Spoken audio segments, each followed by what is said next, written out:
Hello, my name is Essence Wilson. We started off bad. I'm Essence Wilson, co-founder and chief strategy officer at Communities First, and I want to welcome you to a special discussion called Finding My Roots. This is a follow-up to our seventh annual African American Film series, which had four wonderful films that we showed this year. The films were all insightful and thought-provoking in their content and their themes.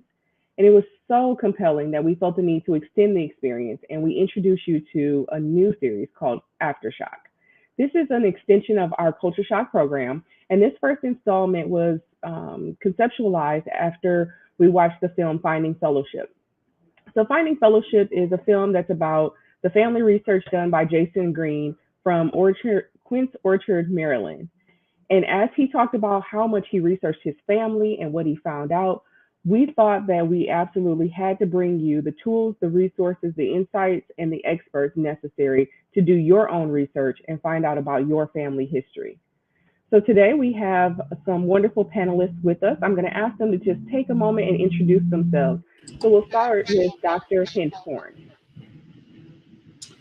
Hi, Essence.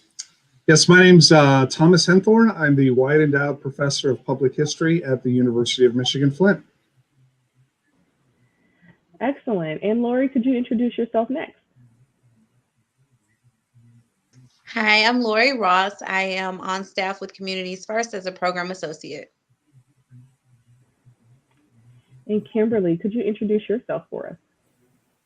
Hi, I'm Kimberly Simmons. I am the executive director and president of the Detroit River Project.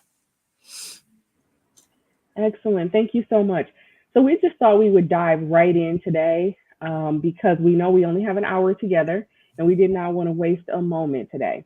So the first thing that we're going to do is we're going to have Dr.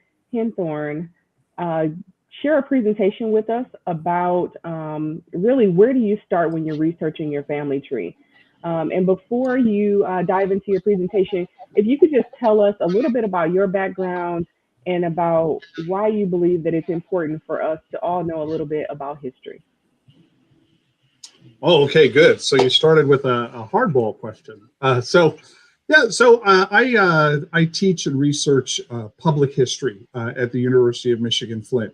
And so public history is often the kind of history we find that's outside the classroom. So in historic preservation, historic sites, museums, and things of that nature. So that's kind of where I come to genealogy. Often we find that we use genealogical resources to research local history. So I've been working with my students and with other groups for a while. And if I could say why history, I'll go ahead and quote James Baldwin to say why history is important, is that history is what we're made of, according to Baldwin. And without that, you know, if you want to know who you are and what you're made of, you have to go back to your history and find that out. All right, great. And being a professor, we thought it was entirely appropriate for you to prepare a presentation for us today. And we wanted to make sure that nobody missed anything that you had to say. And for the folks that are watching and probably going to try and take copious notes, realize that this is not a college class and we have prepared a cheat sheet for you. So we want to thank Dr. Hinthorn for doing that. So we've got a cheat sheet for you. So don't worry. You'll have to do one thing for us and we will email that out to you. So we're going to let them get started with this presentation. Great. Well, thank you. Thank you. As Essence said, we're going to, all of the information like the links and the sites and things like that I have on here is available in a document that we'll send to you. And I thought a good question people always ask is, again, where do we get started? And we start with what we call the family tree. And you see I have an example of one right here on our opening slide of a family tree taken from a screenshot from a genealogy website. And it's exactly what it looks like, right? It has, you can see the individual starts on one side and then it branches out into, different lines in somebody's heritage. And what I'm going to do is we're going to talk about how you actually go and research that and what some of the resources are available for that. So the first thing I want you to know is know your resources that you have available here. I'm going to mention this again at the end, but you've got online resources you could start with. But here in Flint, we're actually very fortunate to have two fantastic resources, and that's the Flint Public Library and the Flint Genealogical Society. And I'll go back and revisit that in a little more detail near the end. So the first steps are really to kind of write down what you know. You begin with yourself, right? You can begin with your own birth certificate if you want to. That's a wealth of information. I'll show you what's on that in a few slides. But that's basically what you do, is start with what by looking at yourself, knowing who you're related to, who your parents are, who your grandparents are. And then also start then branching out a little bit. Look for your own family records.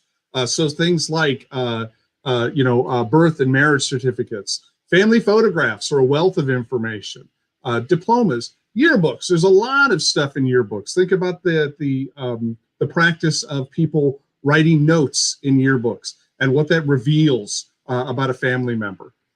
Different scrapbooks that we have. These days, our scrapbooks are kind of online these days, right? In the form of social media, but we still have access to them. Family Bibles are a good source. Newspaper clippings, lots of folks save newspaper clippings when they make it into the news.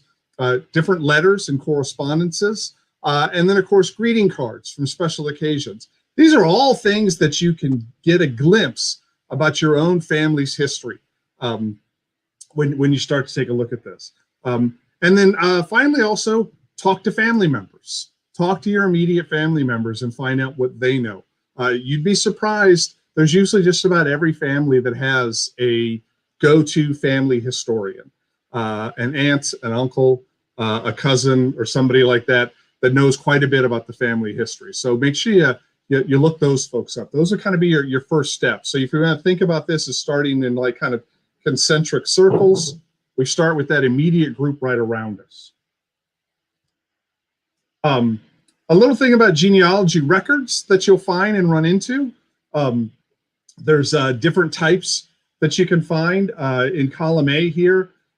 These are generally ones that are found online these days, but also in libraries, archives, other different types of repositories.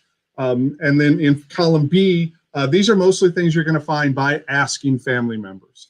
So column A, and I'll go into more detail this, census information, vital statistics, migration records, passenger lists, church records, newspapers, land records can be really helpful, different types of maps, a little thing called a city directory, which is kind of like a phone book, but it has a lot more information.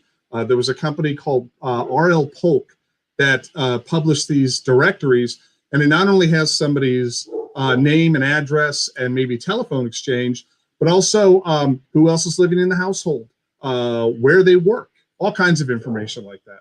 And then, of course, cemetery records. You can find that too. And then, as I said before in that other slide about when you talk to family members, these are some of the things that you can get from folks in column B. One thing that's out there available for you is family tree software. There's a couple of different types that you can get. Some of it's online that you would use online, and some of it is just, and some of it you kind of buy as a separate software package. So we have Ancestry.com and WikiTree. Those are free. Ancestry usually has a membership, but you could build your own family tree without it. And then we have Legacy, Family Tree, Roots Magic. There's one particular one that's really good called Reunion for the Macintosh, but it's pretty expensive. And one of the things that I like a lot about Family Tree software is, and Kimberly had mentioned this in a discussion that we were having about a week ago, is the importance of sources, documenting sources, and citing different kind of links and where you're getting information. So you can see in some of these that I have here, you have where you got your information. And if you're trying to kind of validate your own family history and prove to somebody what your lineage is, where you got that information is important. So that's the number one benefit of these. You could also get kind of there's lots of great ones where you can download just a hard copy version, but I really like the benefit of the family tree software. So there's a lot of genealogy has moved online. I shouldn't say it's moved online, it's exploded online. It really is a better way to put it. And there's lots of great genealogical websites and repositories out there. There's a lot of free ones. Family Search, that's run by the LDS Church, is a great site. Lots of really great tools on it. There's ones by the Library of Congress. Genealogy, there's a great blog called Cindy's List. Find a Grave, RootsWeb, Linkpendium. All of these are out there. And one of the things you'll notice my iceberg picture, as I like to show people, is that the internet is really going to get you started in your family history. All right. Most of the research that you're going to do, once you really dive into it, and this is where the fun begins, is going to take place in a local library, a local archives, maybe a court building or something like that. So keep that in mind when you start the process of exploring your family history online. Then there's pay websites, ancestry.com, newspapers.com is really important for getting things like obituaries, Fold3, Find My Past, all these American Ancestors, MyHeritage. MyHeritage actually is available through a lot of libraries. And then Genealogy Bank, again, has some pay services for it.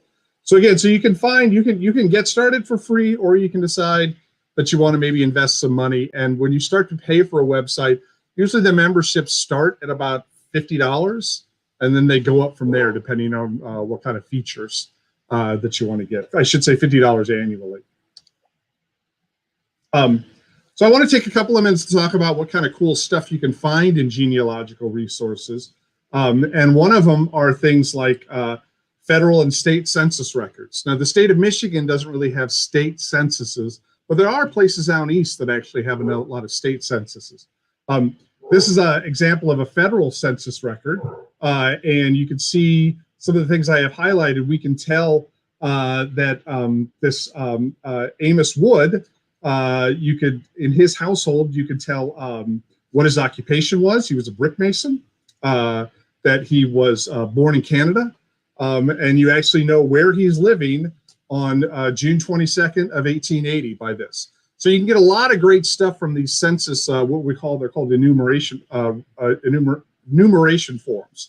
And it usually has things like race, where parents were born in 1930. They want to know if you have a radio in the house. So that's a question on the census forms. And these are available all the way up to 1940. After that, privacy laws prohibit us from looking any further than that. Can you guys hear one of my dogs okay? I hear him in the background. And here's a good example of how these census forms kind of show up on a search on Ancestry. And you can see right here, doing a quick search and looking at the 1870 census, we could see Mr. Wood's age. His birth year is about 1920. His birthplace, his home, where he's at. He's in the 13th ward of Chicago. He's a brick mason, all kinds of things, whether it's parents, so he's a first generation, and then all the different people in his household right there too.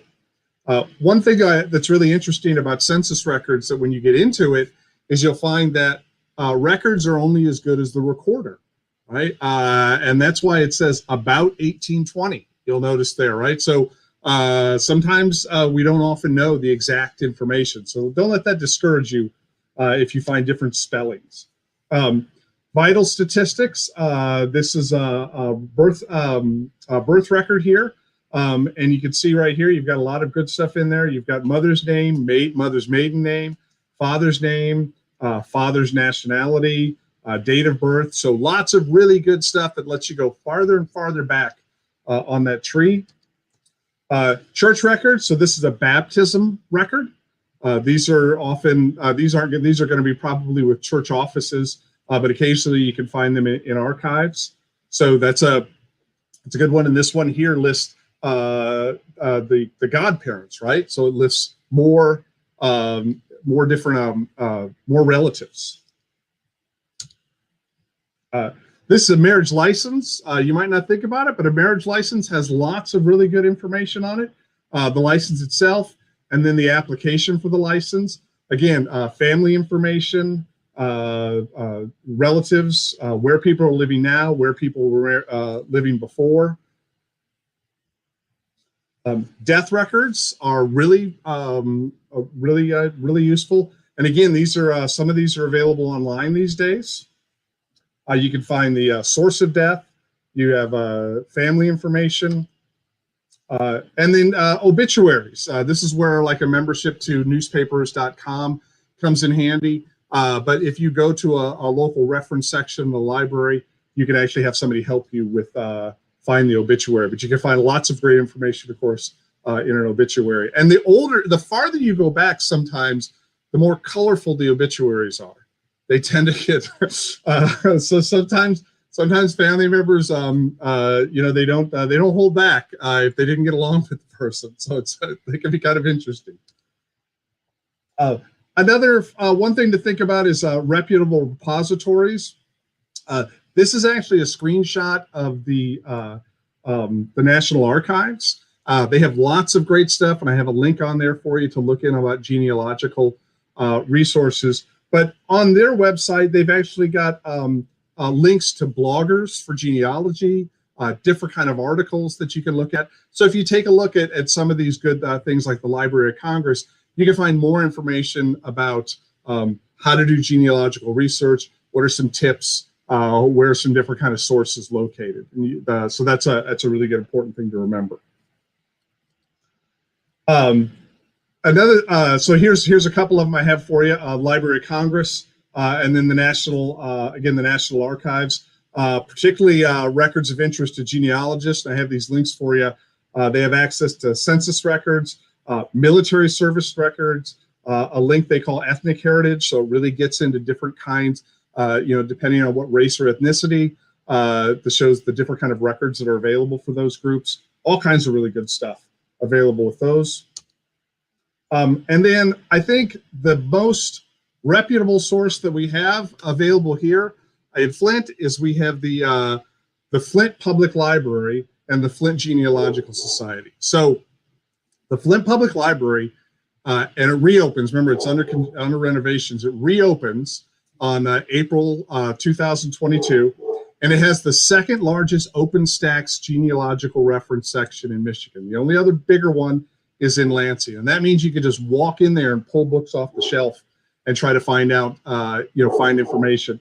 Another really great thing about this, and this is a picture of some folks from the Flint Genealogical Society, the library actually has in that section volunteers from the Flint Genealogical Society that if you call ahead and find out if somebody's there, they can help you get started, and they can help you kind of look through some of the software and some of the documents that are there at the library. So really, really fantastic resource for them. They're a really wonderful group of people to work with.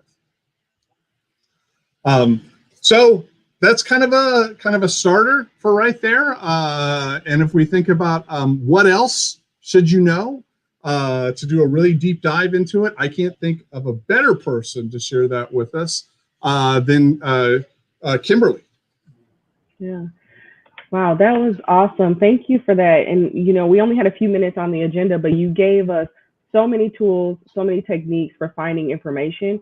So it's as simple as, looking in grandma's Bible, or as complicated as, paying for a membership to a service and really doing a deep dive.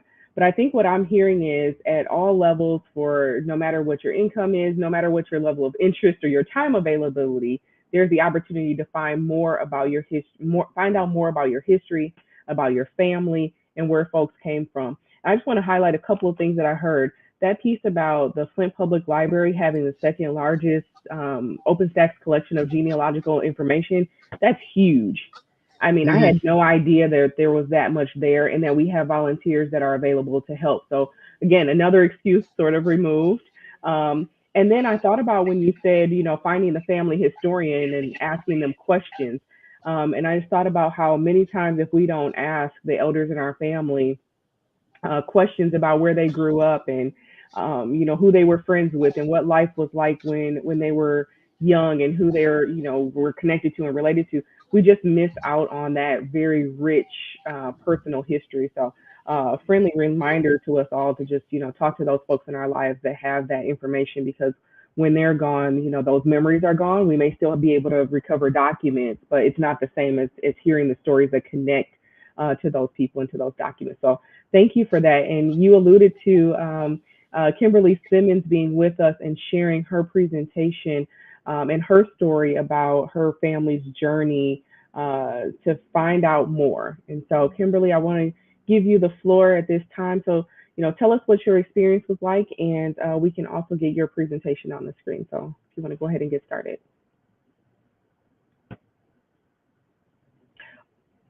Oh, I'm sorry, you're muted.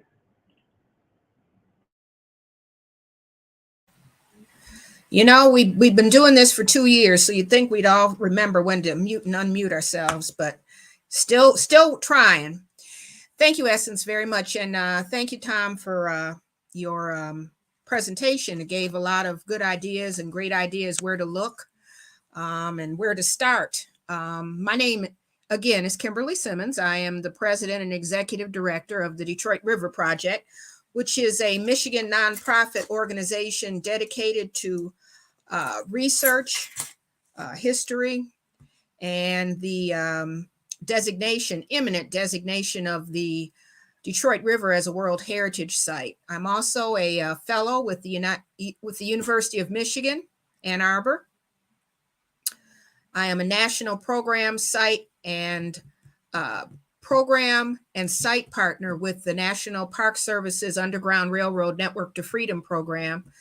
And through that program, I've written 4 historic designations, one being, actually, I do a program on my family, and you're going to hear a little bit about them today. I'm an author of 3 books, A Fluid Frontier, which was published by Wayne State University in 2016. I published with my co-partner in crime, as I call him, Larry McClellan, a book called To the River that's going to get a little bit deeper into my family story that I'm going to share with you today. And that was published in 2019 by Thorn Creek Press. And then I just, in April of last year, 2021, I was published by Random House, narrating partially the National Underground Railroad bicycle route that actually does exist. And part of it comes through 538 miles of its 2,000 miles comes through the Detroit area. And it tells the story of who we are and where we've been. But that's a little bit about myself. I think let's get to my presentation and you can hear a little bit more about myself. I am, of all things, I am the descended granddaughter of a family by the name of Watkins. And I'm going to share a little bit about my Watkins family. I am a dual citizen. I was born both American and Canadian.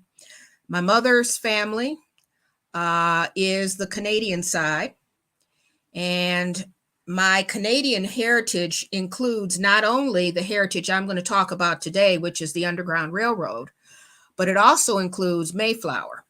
On my mother's paternal side, I am Underground Railroad, and on my mother's maternal side, I am Mayflower.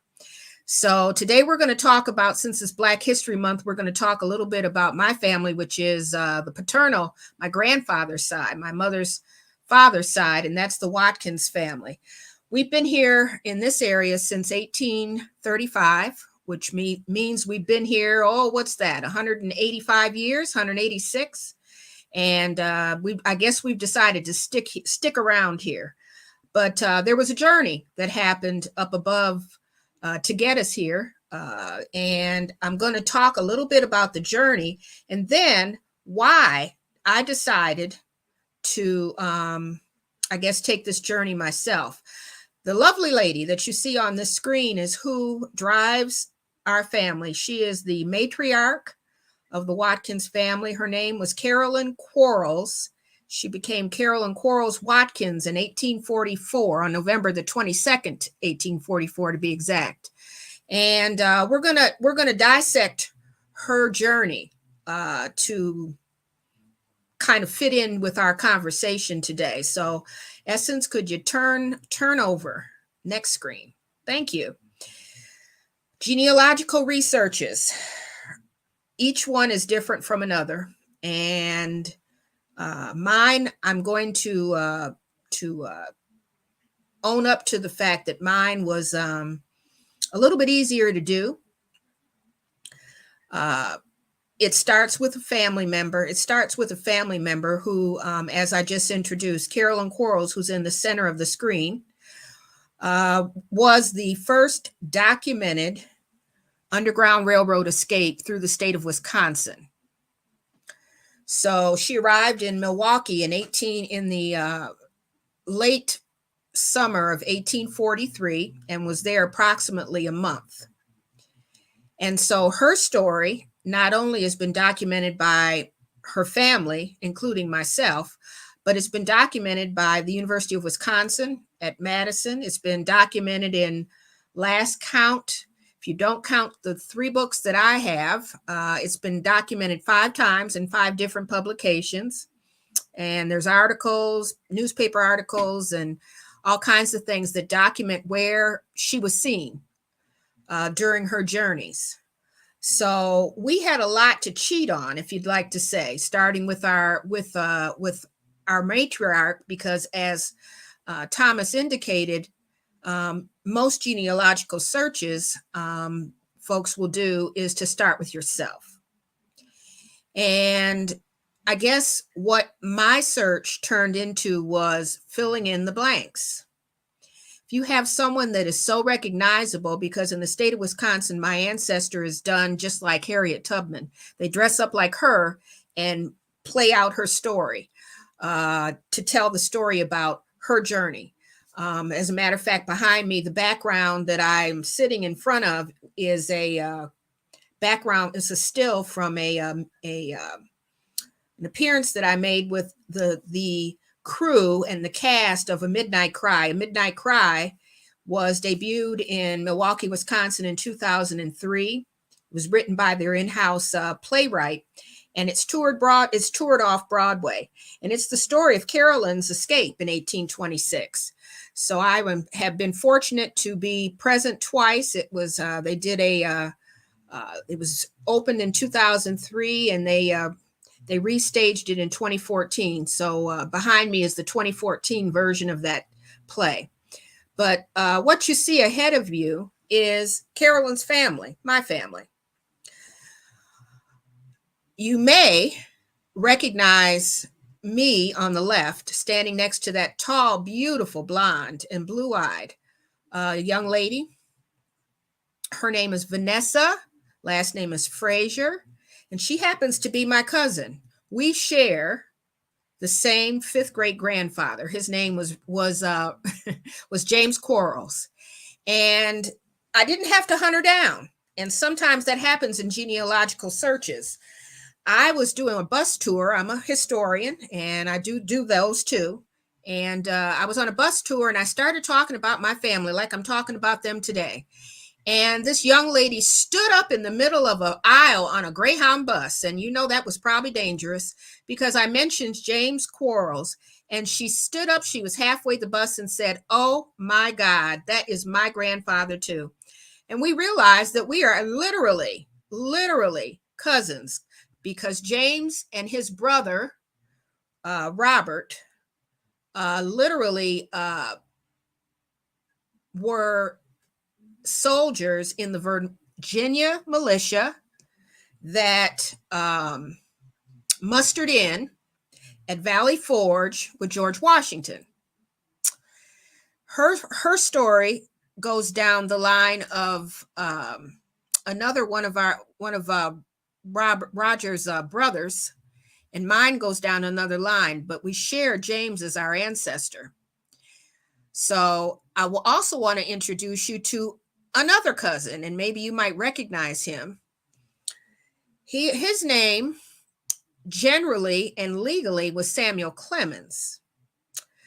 But Sam spent a lot of time on the Mississippi, where the Quarles family resided after the Revolutionary War. And he decided when he got older, after he did a little being captain of several boats on the Mississippi, that he would share his family's stories that he saw as he was visiting his family in Hannibal, Missouri during his youth. And that's Mark Twain, and he too is my cousin. So if you'd go to the next slide, here's some more family.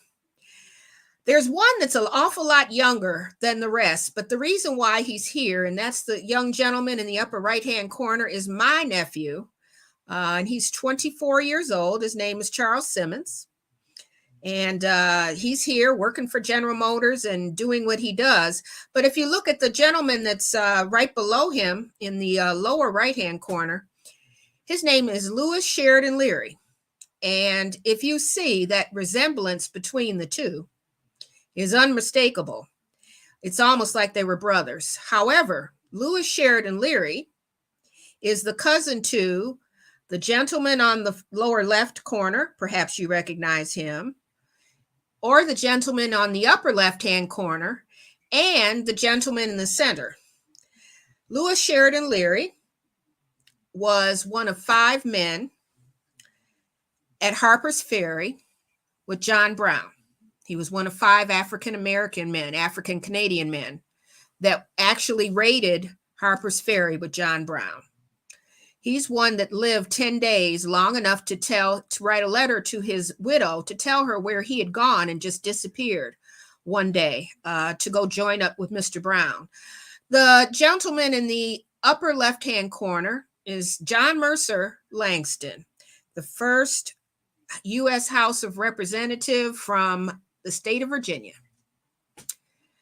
The gentleman in the center is Charles Langston. He was the president of the Ohio Anti-Slavery Society and was the ringleader in what was called the Wellington Massacre of 1858. It was the liberation of John Price, who was jailed because he had escaped slavery from Kentucky. And the man in the lower left-hand corner is the grandson of Charles. He is the nephew of the gentleman on the left, John Mercer. He's the cousin to the young gentleman that's 24 years old, and I hope he's working today, Charles, and the cousin of the gentleman on the lower right. And that is Langston Hughes. Langston's my fifth cousin. Next slide, please.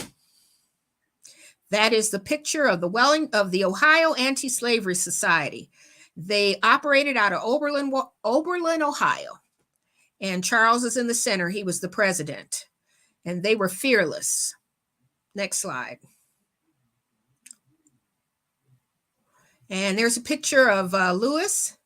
And that's the bill from the handbill from the insurrection, they called it. Conspiracy that was held in Harper's Ferry. Next slide. What started me on my trek? Well, when you come from a family that we can trace our family back through the Quarles line, back to Henry II and Charlemagne, his father in France. My family is very old. It's been the Quarles family itself is part of the old Virginia colony and has been researched a great deal. Carolyn was a daughter of the house when she was born in 1826 to this family. She was the product of a father whose name was Robert Pryor Quarles, who was the son of the house. She was owned at birth by a gentleman by the name of Dr. Robert Quarles, who was a Revolutionary War soldier and the son of James Quarles, who mustered in at Valley Forge. One Sunday afternoon, I was just, I guess, doodling around in Google, and I pulled down my family tree and decided that I was going to take it a little bit further back than Robert Quarles. If Robert Quarles and James Quarles were at Valley Forge, there had to be others. The Quarles was a large family. And I ran across this gentleman. This gentleman's name is George Wythe. George Wythe is my 7th great uncle. He had no children. His sister was married to a miner, which was the miners married the Quarles in 1741. And this gentleman was one of the he was a member of the committee from Virginia when you were involved with both the Declaration of Independence that is on the right-hand side, as well as the Constitutional Convention. You came in with your state. He was part of the Virginia Convention, and his signature is on the Declaration of Independence, and it is right below. John Hancock is famously the largest signature in the middle of the document. And right below John Hancock is the gentleman who wrote the Declaration of Independence. And that would, of course, was Mr. Jefferson. Mr. Jefferson left a space between his name and the man that signed below him intentionally because Mr. Wythe had left Virginia and was not there on the 4th of July, 1776. He had gone back to Virginia to take care of some family business. And because he was the mentor of Mr. Jefferson, he taught him how to practice law, as well as James Madison and John Marshall, the first Supreme Court Justice of the United States. They honored him by leaving him a space on the Declaration. So on a Sunday afternoon, after doing some doodling around Google, I discovered that my 7th great uncle signed the Declaration and was the first law professor in America. That is what drove my research to fill in the gaps. Next slide. As we said earlier, you start looking using records that you have. In this particular case, using mine would get me to my great ancestor Carolyn Quarles, who's my 3rd great grandmother. But this document here that you see before you is how you prove she lived. She was born in 1826. There are no birth certificates, death certificates for anyone that is African American before 1870, because before 1870, up until 1865, we were property. So where do you look for property? In a will. This is Dr. Robert Quarles' will, dated 1827. And at the bottom of the document, about three-quarters of the way down in the document, there's a woman that's listed, and her name is Maria Ann Child. And that is Carolyn. Next slide. She was born on the corner of 6th and Pine in St. Louis, Missouri in 1826. She was born in the house. She was, as I said, the product of being given to one of the sons of the house, Dr. Robert Pryor Quarles, the son of her owner, Dr. Robert Quarles, and they were merchants at the corner of 6th and Pine in St. Louis, Missouri, 3 blocks from the Mississippi in 1826. And why do we know that? Because as Thomas mentioned earlier, there are city directories, and you can go to the St. Louis directory and find that entry. Next slide. How do we know Carolyn even escaped? How is that known? Well, in 1881, Carolyn had been in Windsor, Ontario, Sandwich, where she had landed after her 1,000-mile trek out of St. Louis in 1843. And in 1881, Carolyn wrote letters. She answered letters written to her by what would have been her Underground Railroad conductor, the person that helped her get across country from Milwaukee to Sandwich, Ontario. And in 1881, he was writing his biography, and he decided he wanted to have a record of what this 1,000-mile trek that he being Lyman Goodnow had taken with this woman some 30 or 40 years before. So he wrote letters, and in 1881, Carolyn answered him.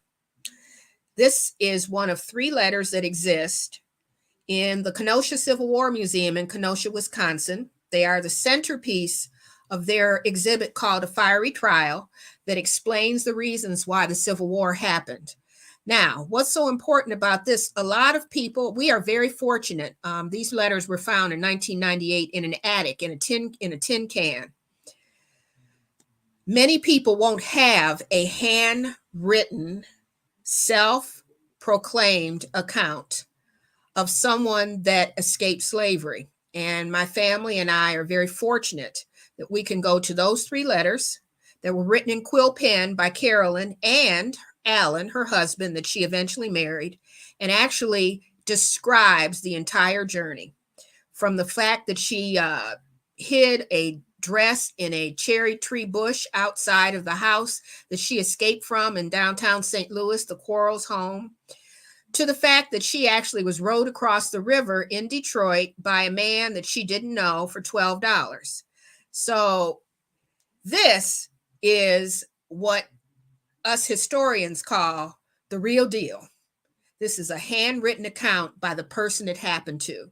This is not a slave narrative written by someone that she dictated to. She wrote this. So all the documentation that you see here is A1 documentation. Next slide. And I've had it in my hand, and that's a big statement. With me there is the, he was the senior curator and executive director of the Kenosha Civil War Museum. He's since retired. And the lady on the right is the lady that is actually playing at the Kenosha Civil War Museum. You can actually go and see my ancestor's story. Next slide. There are markers all over the state of Wisconsin to my ancestor. Next slide. There's a mural project dedicated to her in downtown Milwaukee. Next slide. That was on the lower, in the lower left, in the lower right is Governor, he was the governor of Missouri. We have a different governor now, and Mayor Tom Barrett, who's the current mayor. He's getting ready to retire. Next slide. Is that, I think is there one more slide? Yeah. That is a place along her journey in Michigan, to be exact, 1425, 1425 Pontiac Lake Trail in what is now North Campus U of M. And that is a site on the U.S. National Network to Freedom. It's a historic site. It's also a Michigan historic site. It's this home of Guy Beckley, who was an editor of an abolitionist newspaper in Michigan. He actually housed them overnight, and there's a state marker outside. Next slide. And that's the Midnight Cry. I talked about that a little earlier. I have shared with you a little bit of my family story, but none of that we can say that it's all true, but all of documentation, as Dr. Henthorn has laid out, has to be documented. We had a conversation a couple of days ago and talked about the wonderful tool that is Ancestry.com and the many other places that you have the opportunity to actually find information. I can tell you that most of Carolyn's information is not in the Ancestry database. That's a fact. Carolyn's information, and as you see, it's pretty significant. My family tree is a pretty significant tree. I have 2 signers of the Declaration of Independence besides George Wythe. And going back to Charlemagne is a really long step of the imagination for most people. Most African Americans can only really trace themselves, unfortunately, because of the fact that we were property until 1865, only back to a great-grandparent, perhaps a great-great-grandparent. So what I have is very fortunate. However, what you need to understand is it takes digging. You cannot rely on anything on an internet.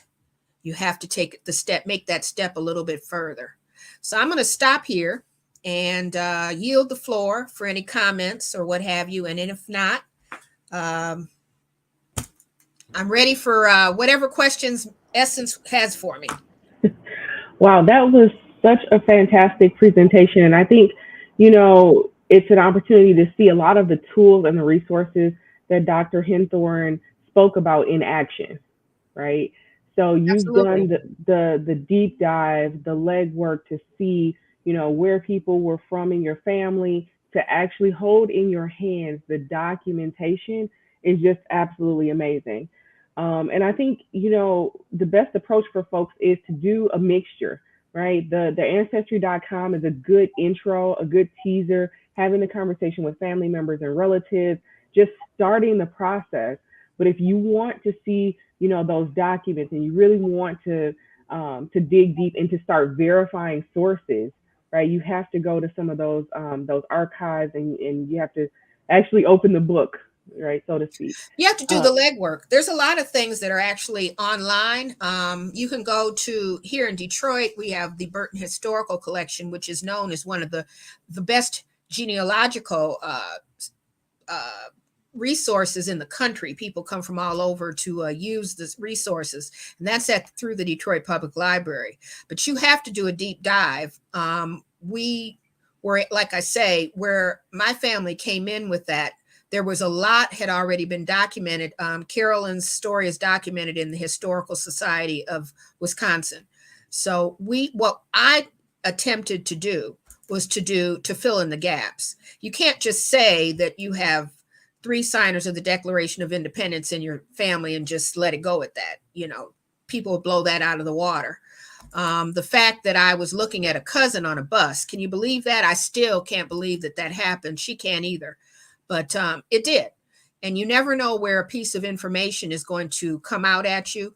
There's a way to start, and that is to start with yourself and work your way back. Yeah, absolutely. And I think, I think that's a great point. Who would have ever thought you would have, found that cousin on the bus, right? Such a really cool story. But I think it was only once that process had started for, sounds like both of you, right? Because she was on the bus for a reason, right? She was curious, and she was investigating as well. So Absolutely. I think as we transition, we've heard from someone in academia who doesn't necessarily do genealogy work for a living, but has a deep knowledge of history and how that interfaces with each of us on a daily basis. And we've heard from someone whose career is as a historian, who has that as a profession and has done the work personally. Now we're going to hear from someone who started their internet search and worked with family to find out. So we're gonna watch a quick video here of Kimberly Ross, who also happens to be the mother-in-law of Lori Ross. So let's hear what she had to say. When I saw my grandmother's headstone, I was overcome with emotion. It was the first time I'd seen her name with a beginning and an ending date, open to the public, open to me. But yet, it was a piece I needed to see. In fact, I have a picture of the headstone. And so from there began an intense research into the background of our family. My daughter-in-law found a wealth of information for me as I was telling her about the experience. She pulled up ancestry.com, and we started coming up with so much information, so many names. And in the meantime, my friend was still researching and sending me information. The first shock was that I'd always thought my grandmother's name was Emily. Research showed that her name was Mary Emily. I finally knew her maiden name. It was Johnson. I knew my great-grandparents' name, Lewis and Anna Johnson. And on it went. The layers were peeled back. The dates. My grandmother had siblings. I never knew that. She never spoke of them. We never talked about that. We just enjoyed grandchild experience, and it was wonderful. She was an amazing woman. But we started looking into her family, and I learned so much. And once you start, you can't stop. Now, there might initially be some anxiety/fear about looking into one's background, but there's also such excitement. Once we started, as I mentioned, we just couldn't stop. I encourage anyone who wants to know more about their family, their history, and why they're like they are, to begin the research, the investigation. It's wonderful. It's enlightening. It's an eye-opener. And I didn't realize how easy it is to access the information. Just my family's names were beautiful to me. And I was like a jigsaw puzzle with missing pieces. What I learned were the pieces I needed to put me together, to put my family together. And for that, I'm grateful to my friend, Darlene, and to my daughter-in-law, Lori Miner. I intend to continue the search. There's lots to be learned. And at this point, I'm at my great-great-great grandparents, and I'm loving every minute. I appreciate what Kimberly had to say about. I'm sorry, not Kimberly. They're both Kimberly. What she had to say about how easy the process was for her to find out information and how much it meant to her. And that little line about, she's like a jigsaw puzzle, and this is what she needed to put those pieces back together. And I think for those of us who, particularly those of us that are African American, who, sometimes looking into the past can be painful, right? Because you just don't know what you may find. Sometimes we do feel like we're missing something, especially when we hear some of our counterparts. I remember someone that I used to work with, and she talked about holding in her hand letters from the Civil War that, a family member had sent home, and just kind of knowing that, 10 years ago, even, it would have been really difficult for me to find any sort of like research and documentation. And now, the internet has made those first steps, at least, those initial steps, much easier and lowered some of those barriers. So we do have a couple of questions that are in the chat. So I'm going to ask a couple of those. And Dr. Henthorn, if you could take on this first one.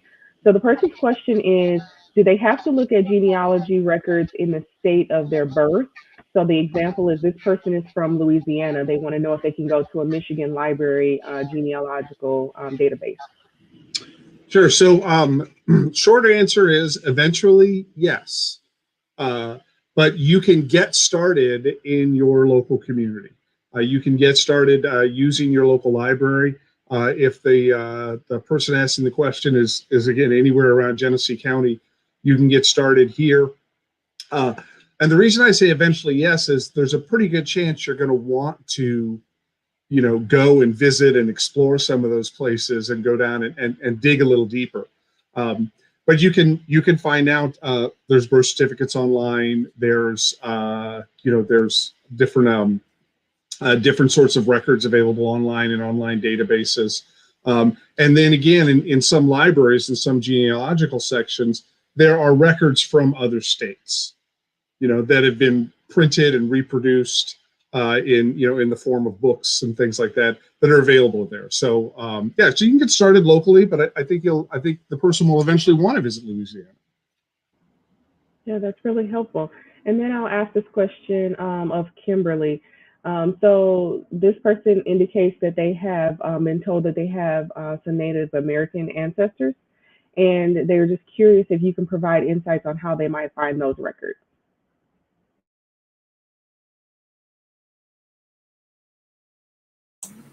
That's an interesting question. I just saw an article. I'm not sure where it was, a newspaper article maybe, Washington Post or the New York Times.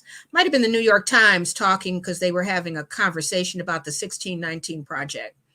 And that question was posed, or it was explained, if you want to say. Many African Americans, that's the first fallback, as we'll say, we were Native American.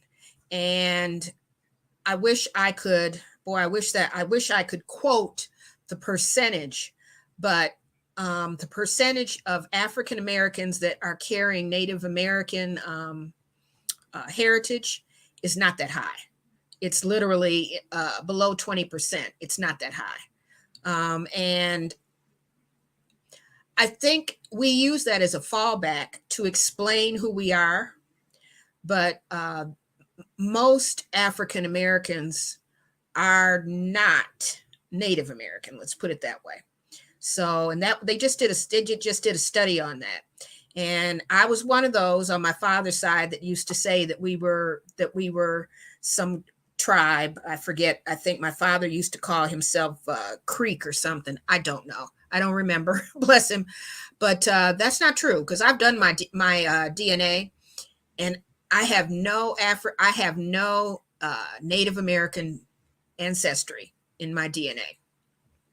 So my father's from Alabama, and were enslaved until 1865. And literally, that's a whole nother story. But I've been to the plantation where they were enslaved. It's a Alabama State Historic Site.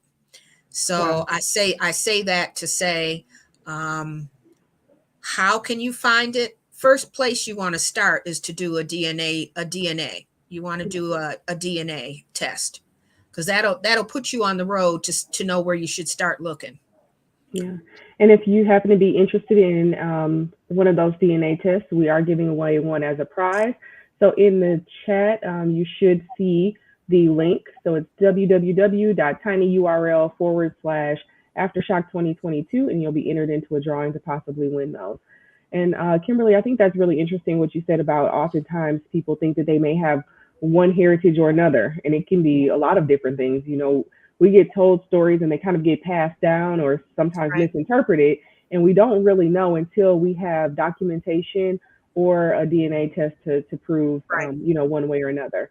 And so let's see, we have, I'm going to ask one more question right now of Dr. Henthorn, and then we'll give Lori an opportunity to share. So this question is, can you find ancestors if they were cremated? Does that have any impact on being able to find out information about a family member if they were cremated? No, none whatsoever, because even the cremains are often then at not a university, I'm sorry, at a cemetery, maybe in a columbarium or something. So nope, not at all. As a matter of fact, the death certificate, and if you dig a little deeper and look at funeral records, that'll tell you a little bit more. So. Yeah, my mother was cremated. As a matter of fact, it does show on her death certificate she was cremated. Oh, that's helpful to know. So it doesn't have an impact on your ability to research. The records just may show something a little bit different. So very helpful. Thank you for that. And so Lori, as someone who is a novice who really started this journey as partially as a result of finding fellowship and knowing that this was coming up, tell us what you did to initially get started. How easy was it to use those tools? And then what did you find out? So, yes, as a novice, my information is not nearly as detailed as Kimberly's, but I did start the process because a lot of questions arise when you don't know, where your history is or where your background is from. And I found it relatively easy. I have a little bit of a different situation than probably most people. I was adopted as a baby. And when I was about 27 years old, I found I was able to unlock my records, my adoption records. So I was able, not until I was 27 was I able to find out the name of my birth mother, where she was from, different things like that. So it's been a long process, probably about a 20-year process getting here, just finding bits of information here and there, and just like digging in, then moving away from it, and digging in again and moving away from it. But because of this specific series, I started digging in a little bit more. And I found it surprisingly easy to find information with just my name, when I was born, the names of my birth parents, where they were born, and it just Ancestry was a great tool for me because it just continued to give me clues. I started initially with a 7-day free trial. And then I decided, okay, maybe I should just take a little bit more of a deeper dive. And so I've done it on a month to month basis. And so my research again hasn't been it hasn't been verified. However, just going off of the information that I have received from Ancestry, I was able to go back to the 1400s on one side of the tree and back to nearly the 1500s on the other side. I couldn't go further because it got into the international records, and Ancestry charges you a little bit more for international records than they do for records in the States. However, I just found it really, really easy, very interesting. And I've even, like, some of the names that have appeared, I've even Googled them just to see, what if this information is actually accurate. And from what I've seen, most of it is accurate. And I think my next step would be to get those second, third party sources to validate it. And then I haven't made the final decision, but I think I might do the DNA testing as well, just to see if what I found matches what my blood says. Great, thank you for that. And then your mother-in-law spoke about you helping her find information. What was that experience like working with her, and what did you see her get most excited about? So I've been married about close to 9 years. So this is a person that is just very near and dear to my heart. My mother-in-law. We have a great relationship. We hang out all the time, and so I was kind of expressing to her some of the situations that I was going through as far as researching my family tree. And it was a Saturday afternoon. I was just hanging out over, and I was like, well, let's just get the computer. And we literally pulled out the computer. She pulled it up, Ancestry, signed in, and she had a lot more information because she did at least know the names of, some of her relatives and about when they were born. So it was just really an amazing experience to watch her just be so happy and get so emotional about some of the things that she was actually able to verify. I guess one of the biggest things that she found, that just kind of made both of us a little bit emotional, is her grandmother's death certificate. Um, she always knew the numbers on her grandmother's address, but she didn't know the street name. And so she was able to see that. She knew her grandmother's cause of death, but it listed her grandmother's doctor. And she's like, oh my gosh.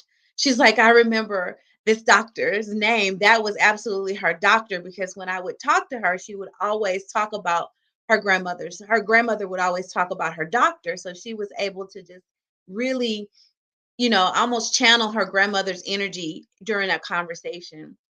So we had to stop a few times just because it was so emotional. But it was a great experience for her, being that her mother did die at a very young age, and she didn't have that connection to her mother's biological family that she would have normally had she not passed away. I think you bring up an important point about being emotionally prepared for what you may find. So I'll give Dr. Henthorn and then Kimberly just some ideas, and if you could share some thoughts on what to be ready for. What kinds of things maybe have you seen people find that they maybe didn't expect? And then Kimberly, if you could just speak to maybe some of the emotion that you had as you were doing your research. Yeah, two examples I can share you is one is you may find a difficult history that you come across, but it's all part of the web of what makes us who we are. It's about finding, and that's what genealogical research is about, right? It's about really reaching into the depths of who you are as an individual. So at first it can be a little alarming at first, but in one sense, don't be surprised. everybody's got a skeleton in a closet somewhere. So you're going to likely run across from that. But also, when you do encounter something that maybe you don't understand, I mean, that's what a lot of is kind of the interesting part about historical research is you could go and your big surprise. I'm going to suggest reading more. You can find out more about that moment in time or that group or that place, and it'll add some context and help you understand maybe something that that you're a little perplexed with when you first dig into it.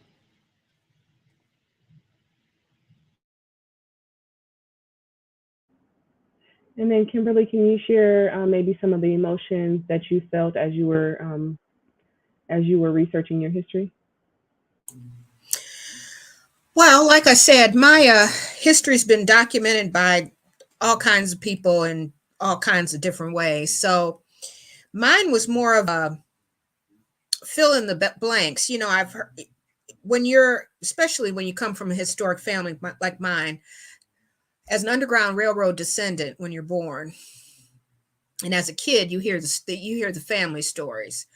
My stories are a little bit are bigger than some, especially when it comes to the Harper's Ferry incident. But what I found when I first started to search, as I said, my search began on a Sunday afternoon, 6:00. I can tell you exactly. I wish I could tell you the day, but it was 6:00 on a Sunday. Actually, it was 7:00, and 60 Minutes was coming on. And there was some story that the 60 Minutes, for those that have seen it, was presenting that had to do with either a family history or an ancestry. And something drove me to go to my laptop and do some Googling. And that's kind of where that whole thing started. As I said, my ancestors been documented well enough where I could go to her, and then just started doing a little internet surfing just to see where those names that I knew and had been hearing all my life fell.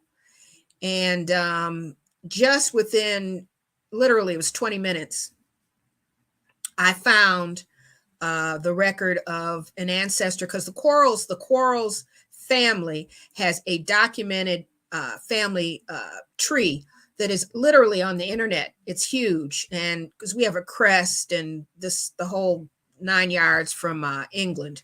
But that said, I was able within 20 minutes to actually take my ancestor back to the Declaration of Independence. And I will tell you, as a child that now knows she has a family member that was on the Mayflower, to get that piece of information as an African American, African Canadian, to get that thrown at you like that, it drove me to find out, well, how and why am I a member of the residents of the city of Detroit, and how did I get here? How did the family get here? So it was a matter of finding out why and filling in the blanks. I never wanted to be somebody say, oh no, because people don't believe you anyway. As an African American, when you say you're a Mayflower descendant, they give you the crooked eye. And then when you say that, you had, Langston Hughes is that's on February 1st is his birthday, and all the way through Black History Month, you keep seeing his name and his poems and his writings. And when you say he's your cousin, people give you the side eye then too. So it was a matter of me trying to prove what I already had heard.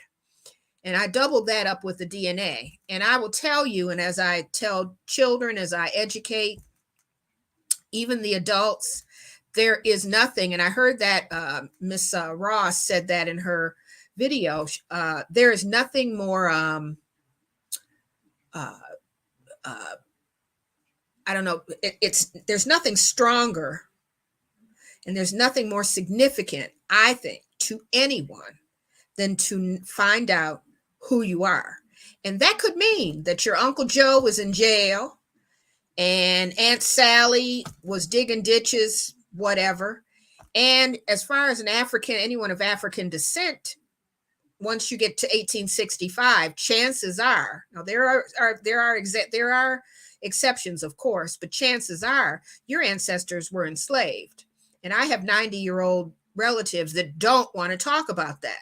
And it's like, you don't want to talk about a fact because it was a fact.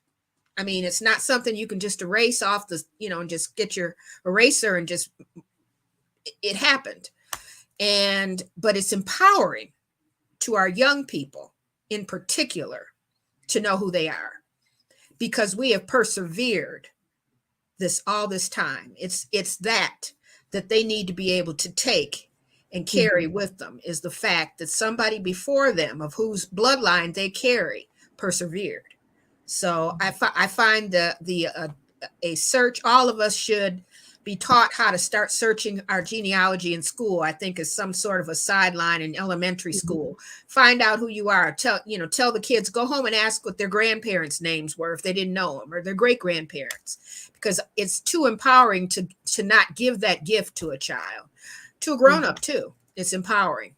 So it was a 7 o'clock, 60 minutes revelation that got me to where I am now. So, at the time I was running a bank.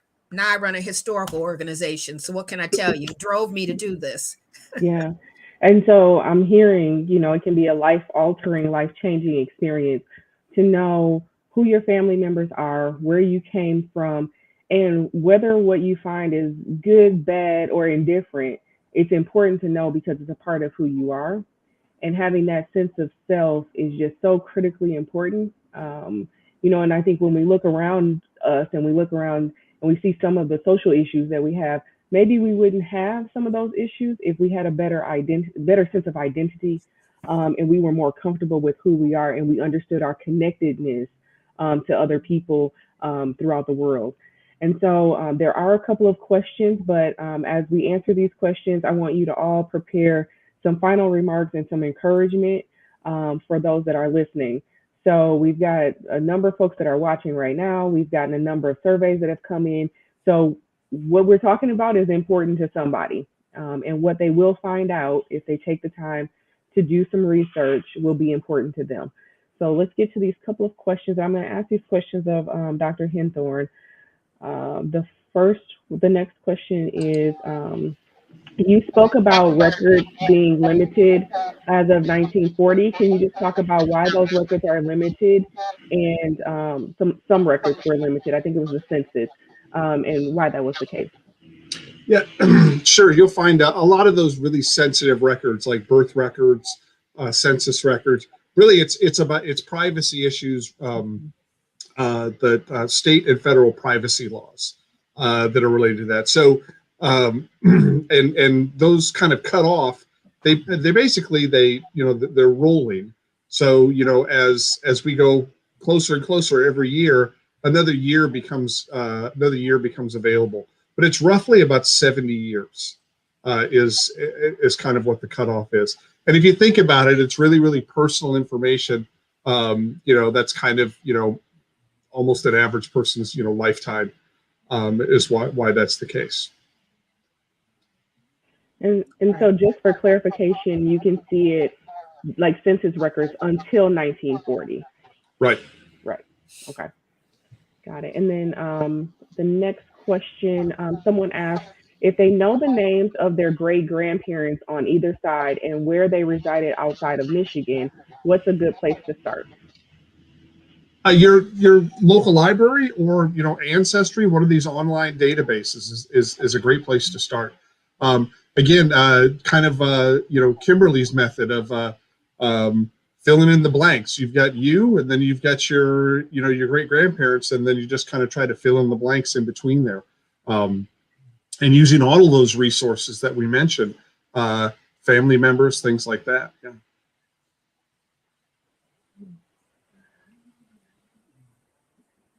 All right, and then someone just shared a comment, and so I'll share it here just in case anyone has comments on this.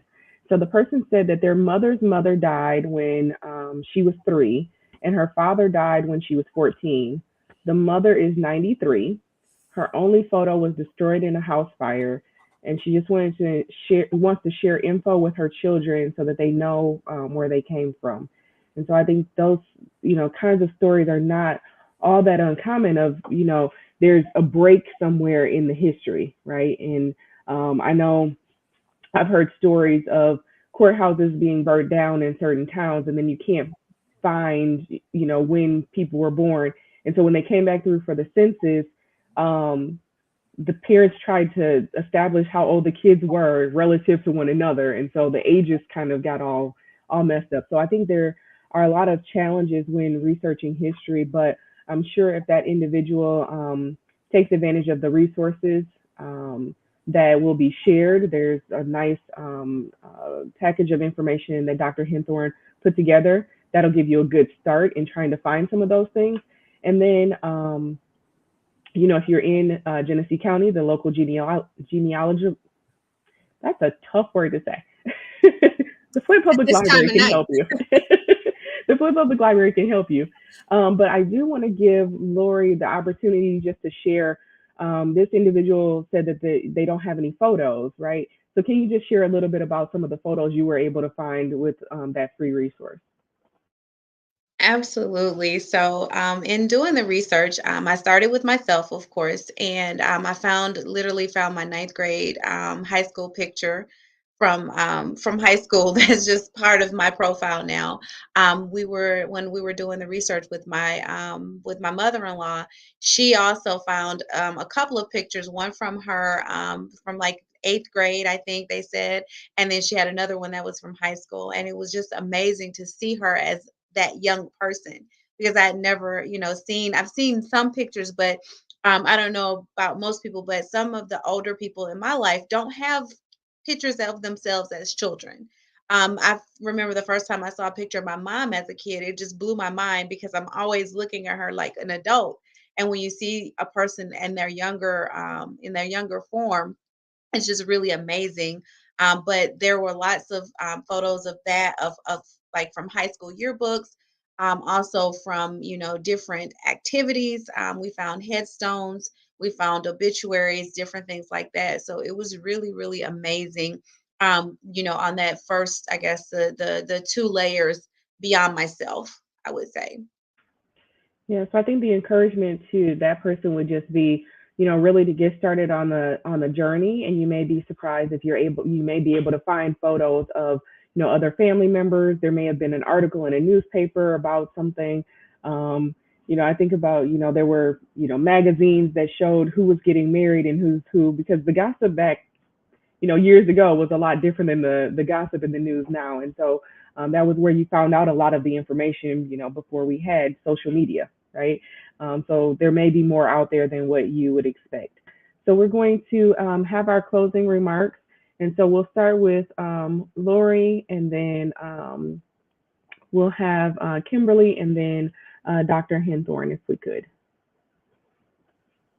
Well, just in closing, this was like for me a really amazing experience in just starting the research process, helping others to do their research, and then just encouraging other people to look into their background, because it's automatic for you to assume that just because you are either you're African American, or you have African American blood in you, that you came from Africa. And there's a lot of foundational Black Americans, and we tend to not have a culture because we don't know where we came from. And so part of this research for me is really, determining, okay, what customs do I have, or what customs have been passed down through families, and is it, I mean, am I a foundational Black American, which started possibly as a slave, but became its own set of people who have a culture. I'm originally from Alabama as well, Miss Simmons, and a couple of those names that you popped up match some names in my family. So we may have to talk a little bit later. But just really knowing, what traditions are and why we do certain things, is just really important to me. And then being able to pass it down, because history is so important, because you never know where you're going unless you know where you came from. So that's my closing remarks. Thank you so much for having me.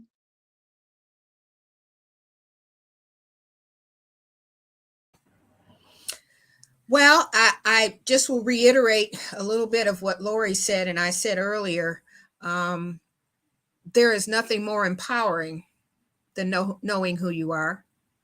Our children now are in the midst of, I don't know, a changing world.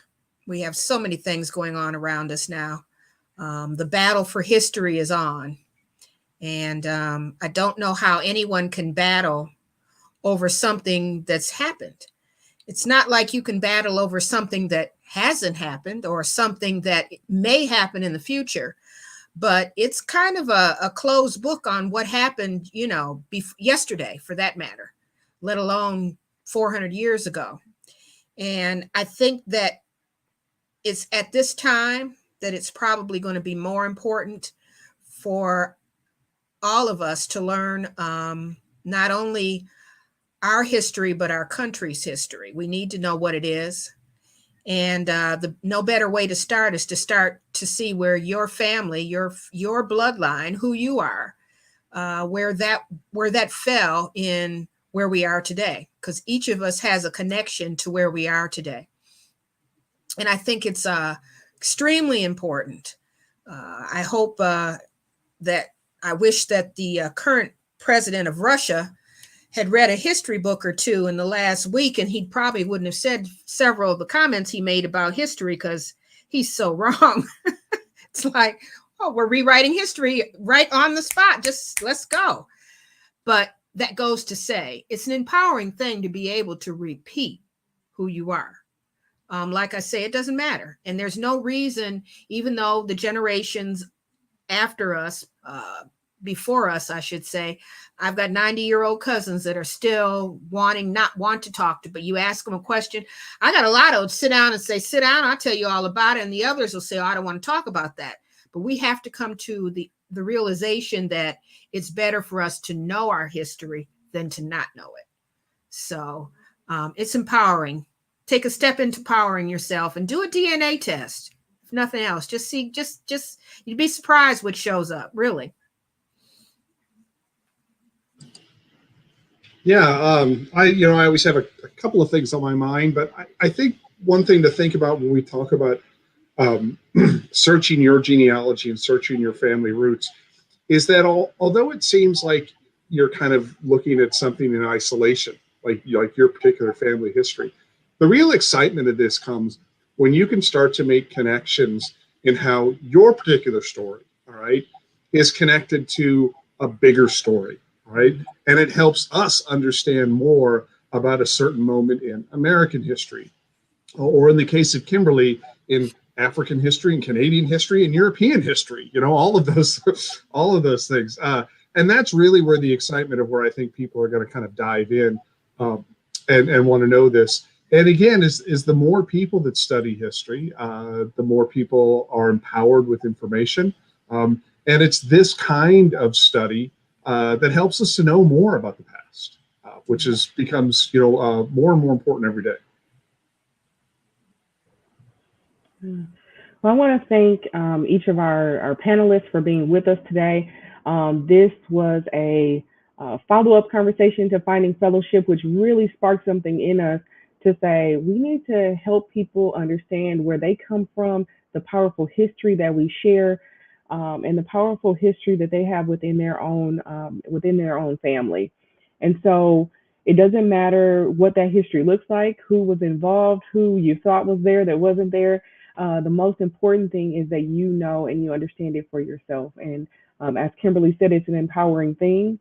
Lori shared that it's really easy to get started. And it doesn't take a lot of time, effort, resources, or knowledge.